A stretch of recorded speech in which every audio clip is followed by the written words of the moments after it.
Hello বন্ধুরা, আবারও চলে এলাম নতুন একটা ব্লগের সাথে। তো আজকে বানাবো আমি বাঁধাকপির একটা এমন রেসিপি। তো বাঁধাকপিটাকে আমি প্রথমে ধুয়ে নেব, তারপরে গরম জলে ভাপিয়ে নেব।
এখানে আমি নিয়ে নিয়েছি পেঁয়াজ কুচি, কাঁচা লঙ্কা কুচি, আলু সেদ্ধ। তো এখানে আমি দিয়ে দিলাম পেঁয়াজ কুচি, কাঁচা লঙ্কা কুচি, দিয়ে দিব ধনিয়া পাতা কুচি, তার সাথে দিয়ে দিব নুন, জিরে গুঁড়ো, সামান্য কাশ্মীরি লঙ্কার গুঁড়ো দিয়ে ভালো করে আলুটা মেখে নেব। আলু ভর্তাতে কিন্তু আমরা জিরে গুঁড়োটা অ্যাড করি না, কিন্তু আজকে যেহেতু আমি পকোড়া বানাবো বাঁধাকপির, তার জন্য আমি জিরে গুঁড়োটা অ্যাড করেছি, দেখতেই পাচ্ছ তোমরা। আর এখানে আমি কি সুন্দর করে মেখে নিয়েছি আলুর ভর্তা।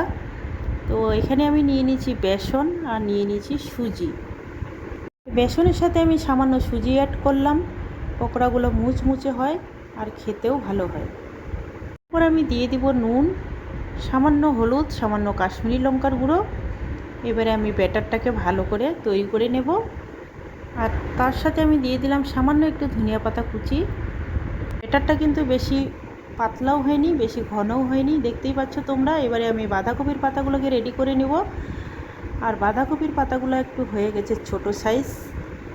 এবারে আমি আলুর পুরটা বাঁধাকপির পাতার মাঝখানে ভরে নেব, কিন্তু ফোল্ড করার একটু অসুবিধাই হচ্ছে, যেহেতু পাতাগুলো খুবই ছোট সাইজ, একটু বড় সাইজ হলে ভালো হতো।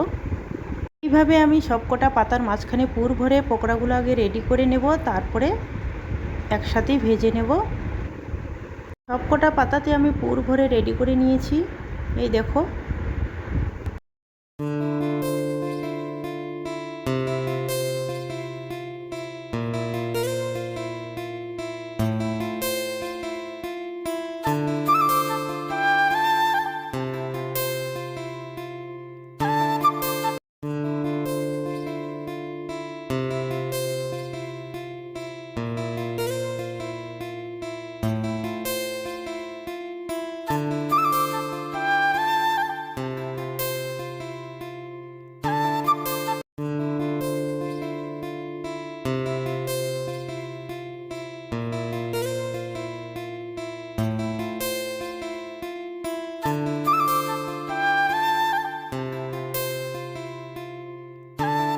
বন্ধুরা, এই বাঁধাকপির পকোড়াগুলো কিন্তু ভাতের সাথেও খেতে ভালো লাগে, চায়ের সাথেও খেতে ভালো লাগে। তো চলো আমি একবার টেস্ট করে দেখি কেমন হয়েছে। বাঁধাকপির পাতা কুচিয়ে পকোড়া বানিয়ে সবাই খায়, সবাই জানি। এইভাবে পকোড়া বানিয়ে তোমরাও একবার খেয়ে দেখো, দারুণ হয়েছে পকোড়াটা খেতে। তো বাই বন্ধুরা, আবার দেখা হচ্ছে পরের ভিডিও।